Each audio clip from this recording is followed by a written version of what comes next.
शादी कर लेते हैं। मैं हमेशा हमेशा के लिए तुम्हारी बन के रहना चाहती हूँ।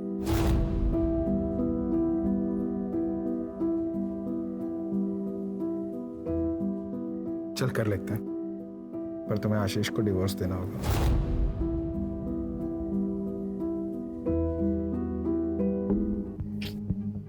वो डिवोर्स के लिए कभी नहीं मानेगा। इसीलिए तो समझा रहा हूँ, जो चल रहा है उसे चलने दो। देखो मेरे पास अच्छी गाड़ी होती, अच्छा घर होता, अच्छी जॉब होती, तो तुम्हें आशीष के साथ रहने ही नहीं देता। मैं खुद ही बोल देता, लात मार के भगाओ इससे। मैं समझती हूँ जितेन, पर ऐसे छुप छुप के मिलने में तो खतरा है ना। अगर किसी दिन आशीष को पता चल गया तो? तब की तब देखेंगे।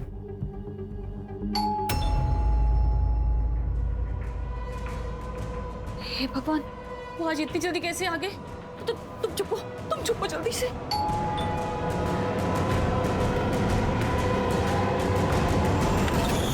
घंटी सुनाई नहीं देती क्या? कब से कंट्रोल करके खड़ा हूं।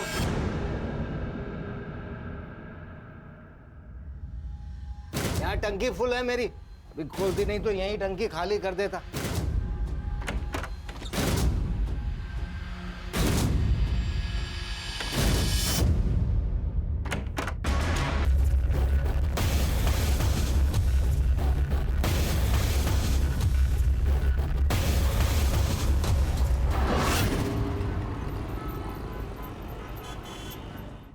सुनिए, वो मुझे कुछ पैसे चाहिए थे, वो घर का थोड़ा सामान लेकर आना है। अभी 2 दिन पहले ही तो दिए थे 1000 रुपए। सुनो, क्या 2 दिन पहले? हाँ, जैसे तुम्हारी दारू महंगी हो रही है ना, घर गृहस्थी का सामान भी महंगा हो रहा है। दारू पीने के पैसे हैं तुम्हारे पास, पर घर गृहस्थी के सामान के लिए पैसे नहीं है। हाँ नहीं है पैसे, कर ले जो करना है। अरे, मैं तुम्हें जाने नहीं दूंगी। मुझे पैसे चाहिए, मतलब पैसे चाहिए। हाथ छोड़, हाथ छोड़। अरे सुनो,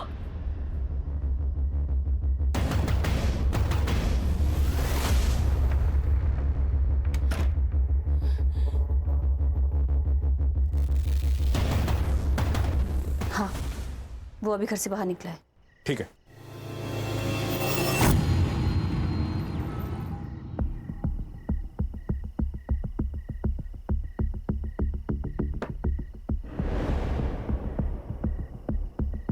हस्बैंड मिस्टर आशीष खुराना उस शाम को 7 बजे घर से बाहर निकले थे और फिर वापस लौटे ही नहीं। जी सर,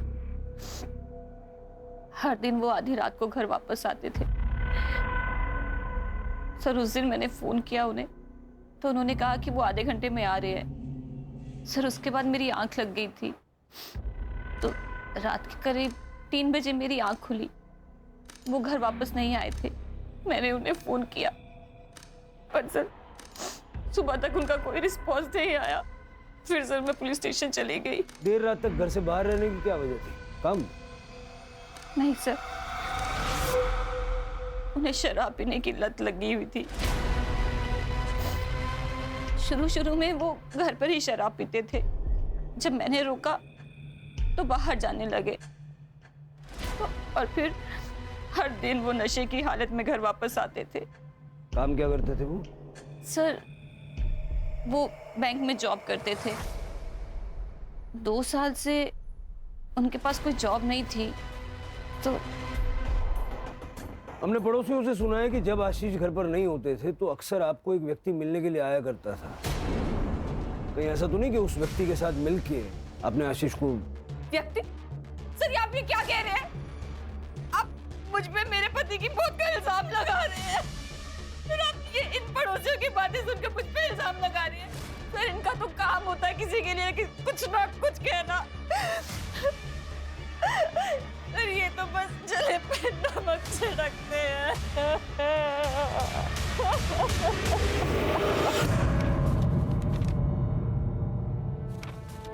क्या इस आदमी को जानते हो?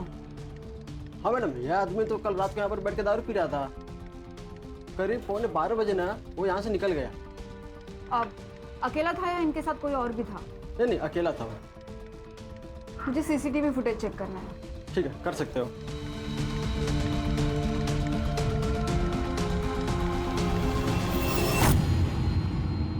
सर, हमने हमने बार का सीसीटीवी फुटेज चेक किया और जैसे मैनेजर ने हमें बताया वैसे ही आशीष बार में अकेला ही ड्रिंक कर रहा था और 11:45 को आशीष बार से अकेला ही निकला और आशीष के लोकेशन डिटेल के अनुसार वो नॉन स्टॉप ट्रैवल कर रहा था वहां तक जहां पर हमें उसकी बॉडी मिली, जो कि एक सुनसान जगह है। आशीष अकेला गाड़ी चला रहा था, इसका मतलब किसी ने रास्ते में उसे रोका और उस पर हमला किया। ये 12 तारीख की रात का मालजीपाड़ा का डंप डेटा निकल पड़ा। Yes sir. Sir, PM report और फॉरेंसिक रिपोर्ट आ गई है। सर, रिपोर्ट के हिसाब से उसकी मौत 12 तारीख की रात 12 से 13 तारीख की सुबह 3 बजे के बीच में हुई। मल्टीपल स्टैबिंग और एक्सेसिव ब्लड लॉस, और सर उसके लंग्स में धुएं के ट्रेसेस नहीं मिले, मतलब कि उसे मारने के बाद जलाया गया। और सर फॉरेंसिक में कुछ खास नहीं है, उसकी कार में उसके अलावा किसी के फिंगरप्रिंट नहीं है।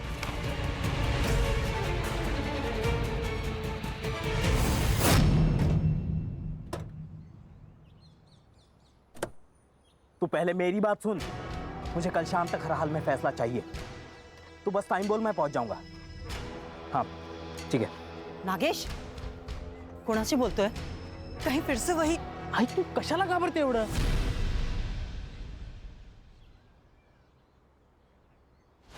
अरे दे, मैं सब ठीक कर दूंगा। अच्छा ठीक है, बाय।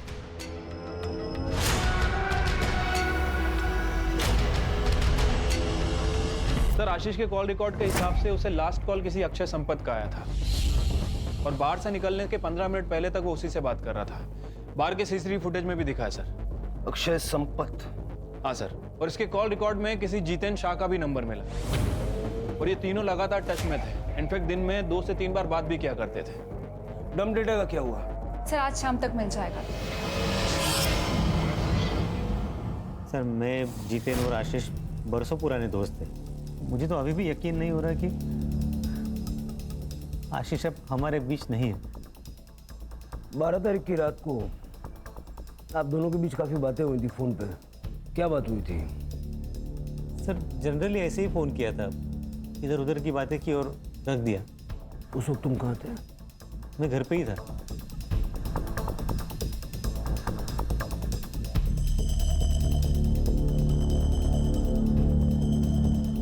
हाँ कदम, ठीक है सर। ये जीतेन के पेरेंट्स का कहना है कि 13 अक्टूबर को वो सूरत गया था काम के सिलसिले में। झूठ क्यों बोला? जिस वक्त आशीष बाहर से बाहर निकला उसी वक्त तू भी अपने घर से बाहर निकला और फिर रात को 1:30 बजे तक तुम्हारा फोन स्विच ऑफ था। वो क्या है सर, मैं रात को अक्सर बाहर जाया करता हूँ। वो क्या है ना, मुझे पान खाए बगैर नींद नहीं आती। और रही बात मोबाइल की, तो मेरी मोबाइल की बैटरी डाउन हो गई थी सर, इसलिए स्विच ऑफ हो गया था। लेकिन मैं जैसे ही घर लौटा मैंने चार्जिंग पे लगाया और सो गया। कितने घंटे तक बाहर था? यही कोई लगभग 1 आध घंटा। पान वाले के वहाँ बहुत भीड़ थी क्या? 1 घंटा लग गया? नहीं सर, वो क्या है, मैं पान खाने के बाद ड्राइव पे जाता हूँ, वो ट्रैफिक कम रहती है ना रात को। कौन से पान वाले के वहाँ गया था? चौरासी पान वाला सर।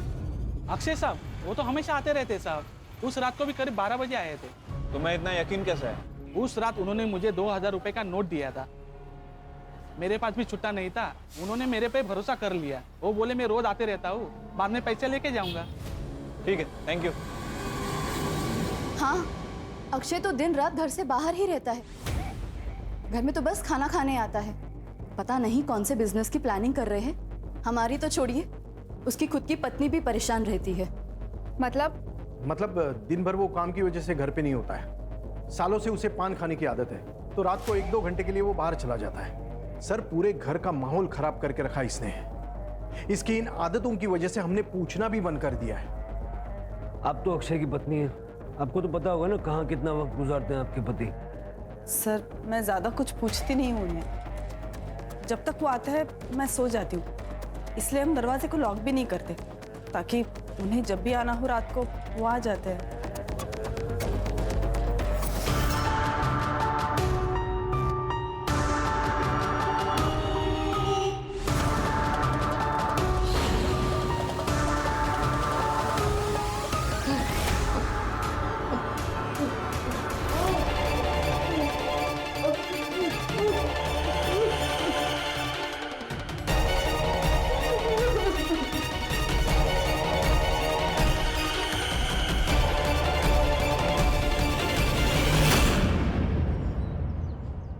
अगर अक्षय ने आशीष को नहीं मारा है तो फिर कौन हो सकता है?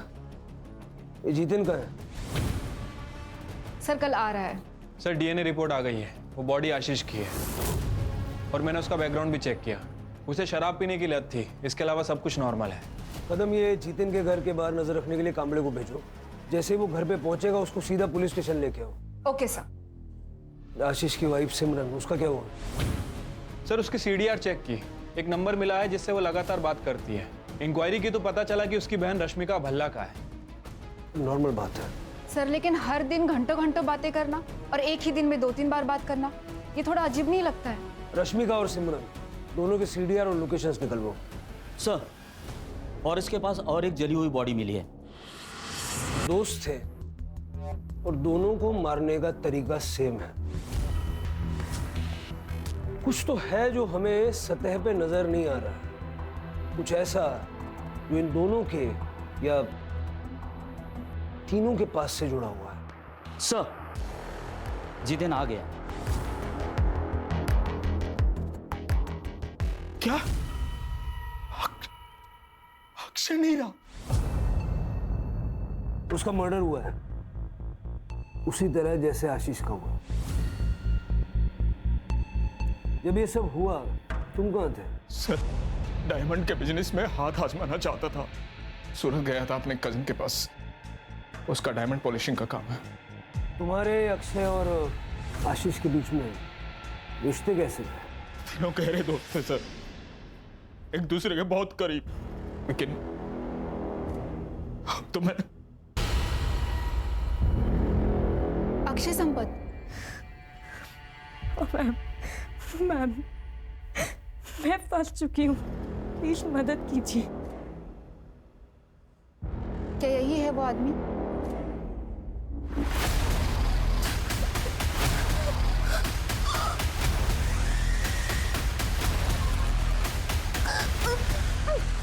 सर प्लीज आप बाहर जाइए।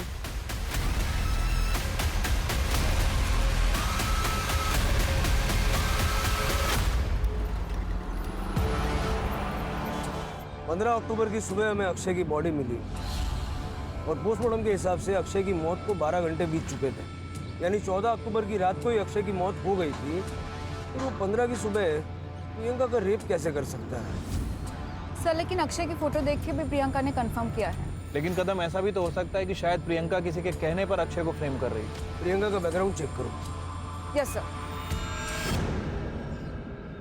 सर प्रियंका के घर की तलाशी ली, ना ही कोई बड़ा अमाउंट मिला है ना ही कोई बड़ी ज्वेलरी। घर का बेसिक सामान है सर, और थोड़ा बहुत पैसा है। हाँ सर, प्रियंका ने ये फ्लैट रेंट पे लिया था, लेकिन डील के वक्त तो 2 आदमी आए थे। कौन 2 आदमी थे? सर मैंने प्रियंका के बैंक डिटेल्स चेक किए। अक्षय संपत के साथ साथ एक और आदमी प्रियंका को मंथली अलाउंसेस दे रहा था। कौन? सर ये सच है कि प्रियंका से रिलेशन बनाने के लिए मैं उसे पैसे देता था, पर इसमें गलत क्या है? ये मेरे और उसके बीच की सेटिंग थी। सही गलत के बारे में तो मैंने पूछा ही नहीं, मैंने सिर्फ इतना पूछा कि ये सच है या नहीं।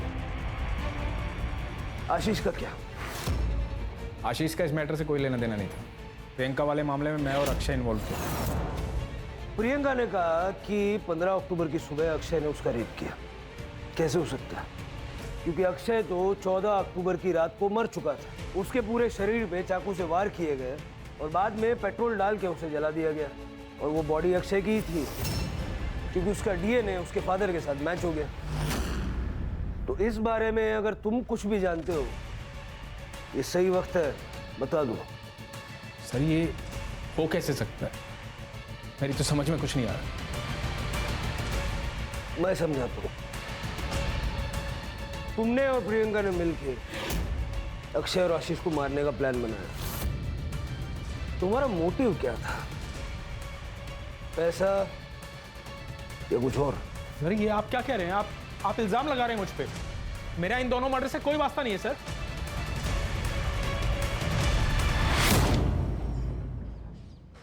सर आशीष, जितेन और अक्षय, इन तीनों की दोस्ती के अलावा एक और कनेक्शन है इन तीनों से रिलेटेड। सर 3 साल पहले इन तीनों को एक बड़े स्कैम के चक्कर में पकड़ा था, लेकिन सबूत ना होने की वजह से इन्हें छोड़ दिया गया। मैंने उस केस के इन्वेस्टिगेशन ऑफिसर नचिकेत परब को बुलाया है। सर मैंने आशीष और अक्षय के मर्डर के बारे में पढ़ा। 3 साल पहले आशीष, अक्षय और जितेन इन तीनों ने मिलकर मुंबई के बैंक में फ्रॉड किया था, जिसकी इन्वेस्टिगेशन मैं कर रहा था। क्या किया था? सर दरअसल आशीष, अक्षय और जितेन तीनों लोन डिपार्टमेंट में काम करते थे। 3 साल पहले गवर्नमेंट ने गरीब लोगों के लिए एक स्कीम लाई थी, जिससे वो गरीब लोगों को 50,000 रुपये का लोन दे रही थी।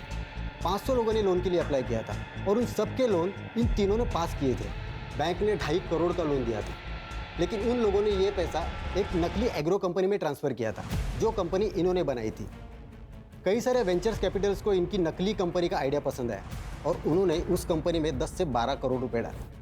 तब तक इन लोगों ने एक बड़ा सा ऑफिस लेके उन सबको झांसे में रखा और जैसे ही उनका काम बन गया, उन्होंने ऑफिस बंद किया और फरार हो गए। जब वेंचर कैपिटल्स को एहसास हुआ कि वो कंपनी नकली थी, तो उन्होंने एफआईआर दर्ज की। सर हमने तो सारे प्रोटोकॉल्स फॉलो किए थे। यस सर, हमने तो पूरे वेरिफिकेशन के बाद ही लोन सैंक्शन किया था उन लोगों को। सर लोन लेने के बाद वो लोग अपने पैसे का क्या करते हैं, हमारा लुकआउट नहीं। उन लोगों ने तुम्हारे कहने पे अपना सारा पैसा तुम्हारी नकली कंपनी में लगा दिया। सर किस कंपनी की बात कर रहे हैं आप?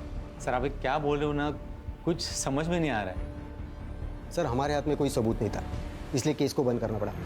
12.5 करोड़ गायब थे, 10 करोड़ वेंचर कैपिटल्स के और 2.5 करोड़ बैंक के, जो बैंक ने लोन में दिए थे। और केस के चलते इन तीनों को सस्पेंड कर दिया गया।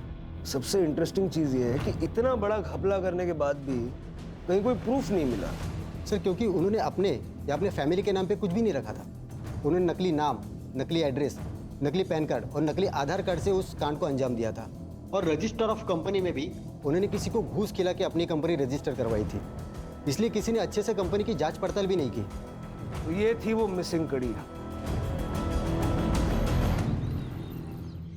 तो तुमने जितेन की मदद इसलिए की ताकि वो अक्षय और आशीष को मार के उनका सारा पैसा हथिया सके। मैंने कुछ नहीं किया है, मैं तो खुद एक विक्टिम हूँ। पापा अक्षय और जितेन अंकल के लिए काम करते थे। उनकी डेथ के बाद मैं और मम्मी बहुत अकेले हो गए थे। मुझे अपनी आगे की एजुकेशन के लिए पैसे चाहिए थे। मैंने जितेन अंकल को कहा, उन्होंने मुझे बुलाया और मेरा फायदा उठाया। बाद में अक्षय अंकल ने भी यही किया। तुम्हारी कहानी पे कैसे यकीन करें? अक्षय की 14 तारीख की रात को मौत हो गई थी, फिर 15 तारीख की सुबह को वो तुम्हारे साथ कैसे हो सकता है? मैं कसम खा के कहती हूँ, मैंने कुछ भी झूठ नहीं बोला है। उस दिन सुबह अक्षय ही था। कल हॉस्पिटल से डिस्चार्ज मिलेगा, शहर छोड़ के नहीं जाना। ये जितेन अभी भी प्रियंका की बिल्डिंग में जाता है सर, और जिस दिन प्रियंका हॉस्पिटल में थी ये उस दिन भी उस बिल्डिंग में गया था। पैसे ढूंढने गया होगा। सर हमने तो फ्लैट को बहुत अच्छे से चेक किया था, हमें तो पैसे नहीं मिले सर। सिमरन से मिलने गया होगा। ये बिल्डिंग में तो रेगुलर जा रहा है और बिल्डिंग के सीसीटीवी में इसे देखा भी गया, लेकिन किस फ्लैट में जाता है ये बताना बहुत मुश्किल है। सर रश्मिका के CDR रिपोर्ट आ गया है, सेम पैटर्न है, सिमरन से कॉल, दिन में कई बार और लंबे समय तक बातें की है। ये रश्मिका रहती का? सर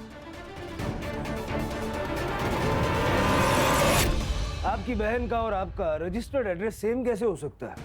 वो आपके साथ रहती है? नहीं सर, सर मैंने मेरी बहन के नाम से एक सिम खरीदा था। पिछले साल तक वो यहीं रहती थी, फिर उसकी शादी हो गई और वो US चली गई। वो नंबर आप कौन यूज करता है? जितेन। सर जितेन और मैं एक दूसरे से प्यार करते हैं। आशीष को पता ना चले इसलिए जितेन वो नंबर यूज करता था। ये जितेन का और आपका रिश्ता कब से चल रहा है? 2 साल से सर। जब भी आशीष बाहर जाता था तो मैं जितेन को घर बुला लेती थी। इसीलिए आपने और जितेन ने कोर्ट में शादी के लिए रजिस्टर किया है? सर मेरी और आशीष की शादी तो 6 महीने में ख़त्म हो गई थी। आशीष को मेरे साथ रहने में कोई इंटरेस्ट नहीं था। उसकी शराब पीने की लत, रोज़ की लड़ाई, सर मैं थक चुकी थी। और इसी दौरान मुझे जितेन मिला और मैं जितेन से अट्रैक्ट हो गई। और इसीलिए आप दोनों ने मिलकर उसे रास्ते से हटा दिया ताकि आप दोनों आसानी से शादी कर सकें। नहीं सर, नहीं।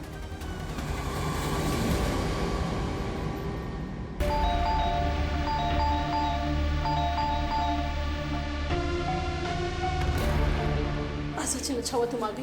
देखो ना बहुत स्मेल आ रही है, गेट भी नहीं खोल रहा है। मैं पुलिस को फोन करता हूँ।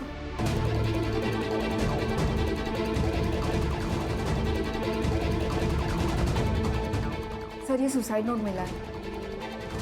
पुलिस को सब कुछ सच बताने की बात थी। पुलिस मुझे ही मर्डर्स का जिम्मेदार मान रही है। जब पुलिस ही गलत इल्जाम लगाएगी तो मैं किसके पास मदद के लिए गुहार लगाऊं? मैं पूरी तरह निराश हो चुकी हूँ, इसलिए मैं अपनी जिंदगी खत्म कर रही हूँ। सर आशीष और अक्षय की मर्डर की इन्वेस्टिगेशन कहाँ तक पहुँची है? देखिए इन्वेस्टिगेशन अभी चल रही है, अभी कुछ कह नहीं सकते। आप लोग कुछ कहते ही क्या है सर? 2 लोगों का मर्डर हो चुका है और दोनों के ऊपर 12 करोड़ की लूट का इल्जाम है। एक लड़की ने सुसाइड कर लिया, चाहे तो आप उसको बचा सकते थे अगर आप अपना काम ढंग से करते तो, लेकिन आप लोगों ने ऐसी कोई कोशिश नहीं की। जवाब दीजिए सर। मैम अभी इन्वेस्टिगेशन चल रही है, जो भी अपडेट होगा हम आप लोगों को बता देंगे। प्लीज चलिए आप लोग। सर आइए। सर आप रात को सुकून की नींद कैसे सो पाते हैं जानते हुए कि आपकी वजह से किसी की मौत हो गई है?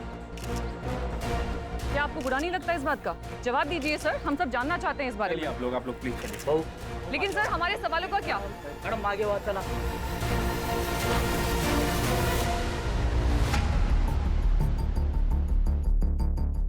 हो सकता है कि जीतेन और सिमरन ये दोनों इन्वेस्टिगेशन को भटकाने के लिए प्रियंका को मार के ये सुसाइड का नाटक रच रहे हैं। और अगर प्रियंका ने वाकई में सुसाइड किया है तो पोस्टमार्टम रिपोर्ट में क्लियर हो जाएगा। प्रियंका ने कहा कि अक्षय संपत ने उसका रेप किया, जबकि अक्षय तो एक दिन पहले ही मर चुका था। प्रियंका सच बोल रही थी।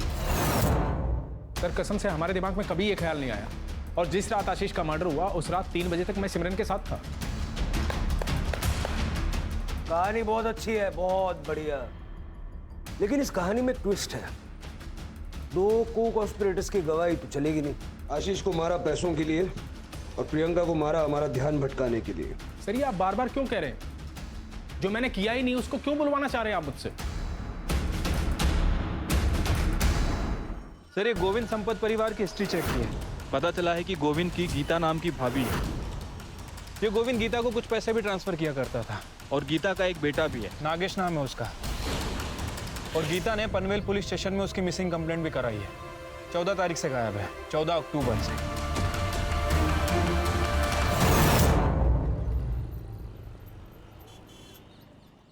नागेश की किसी के साथ कोई दुश्मनी वगैरह थी क्या? नहीं तो। 14 अक्टूबर को नागेश कहाँ गया था? उस दिन उसने शाम को मुझे फोन किया था और मुझसे कहा कि उसे आने में देरी होगी। मैंने उससे पूछा भी क्यों? उसने कहा था वो घर आके मुझे खुशखबरी देगा, लेकिन वो नहीं आया। कदम, नागेश की गाड़ी की डिटेल्स ले लो। यस। सर नागेश के सीडीआर रिपोर्ट के अकॉर्डिंग उसे 14 अक्टूबर की शाम को थाने के किसी पीसीओ से फोन आया था। सर जब मैंने उसकी लोकेशन डिटेल चेक की तो उसने पनवेल से लेकर थाने तक ट्रैवल किया है। और सर इंटरेस्टिंग बात तो ये है कि उसकी आखिरी लोकेशन वहां पर मिली है जहां पर हमें अक्षय की जली हुई बॉडी मिली। इसका मतलब ये है कि या तो अक्षय ने नागेश को मार दिया और ये दिखाया कि मर्डर अक्षय का हुआ है, और या तो फिर नागेश ने अक्षय को मार डाला और वहां से निकल गया। जो जली हुई बॉडी हमें मिली थी उसका डीएनए गीता से मैच करके देखो और नागेश का मोबाइल ट्रैक करो।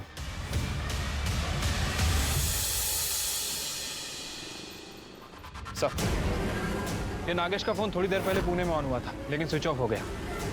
सिम कार्ड डीलर को ट्रेस। सर